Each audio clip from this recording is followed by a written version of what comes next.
अष्टावक्र ने कहा, हे प्रिय, यदि तू मुक्ति चाहता है तो विषयों को विष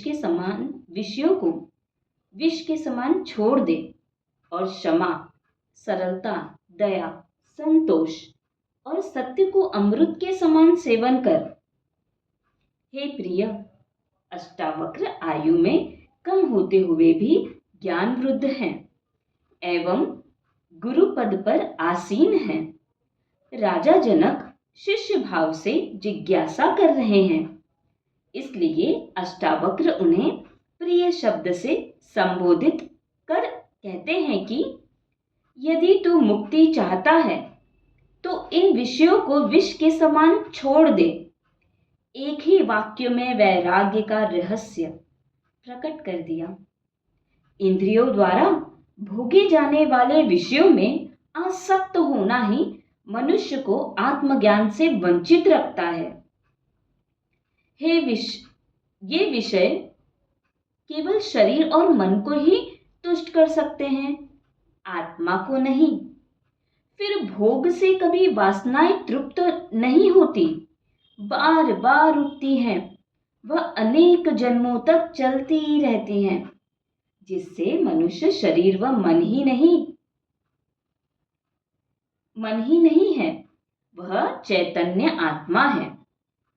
अतः आत्मज्ञान की इच्छा रखने वाले को इन इंद्रियागत विषयों को विष के समान छोड़ देना चाहिए।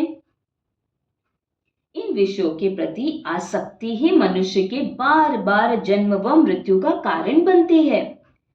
अतः यह विष के समान है, किंतु विषयों के छोड़ने मात्र से वह आत्मज्ञानी नहीं हो जाता, बल्कि इनसे वह आत्मज्ञान का अधिकारी बनता है, उसमें पात्रता आ जाती है।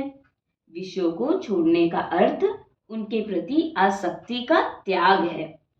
ये विषय बंधन नहीं है, उनके प्रति जो आसक्ति है वही बंधन है, जिसे छोड़ने की बात अष्टावक्र कह रहे हैं। विषयों को छोड़ने का अर्थ खाना पीना, कपड़े, बिस्तर आदि छोड़कर नग्न हो जाना व भूखे मरने से नहीं है, बल्कि शरीर को जीवित रखने के लिए जो न्यूनतम आवश्यकताएं हैं उनसे अधिक का भोग ना करने से है। भोगों में आसक्ति होने से ही लोभ, मोह, क्रोध, ईर्ष्या, द्वेष, घृणा, दुख, चिंता आदि अनेक अवगुण आते हैं और एक ऐसा दुष्ट चक्र बन जाता है जो जन्म जन्मों तक समाप्त नहीं होता। इसका मूल कारण एकमात्र आसक्ति का होना है।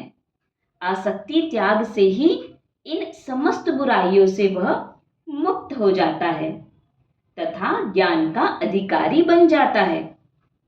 अष्टावक्र जी आगे कहते हैं कि केवल विषयों के त्याग से तुझे पात्रता उपलब्ध होगी, तू सद्गुण ग्रहण करने का पात्र बन जाएगा।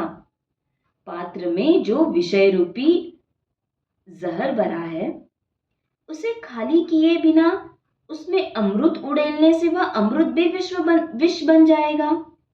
इसलिए पहले अंतःकरण को स्वच्छ कर, तभी सद्ज्ञान का प्रभाव होगा, वरना वह ज्ञान भी विकृत हो जाएगा। अतः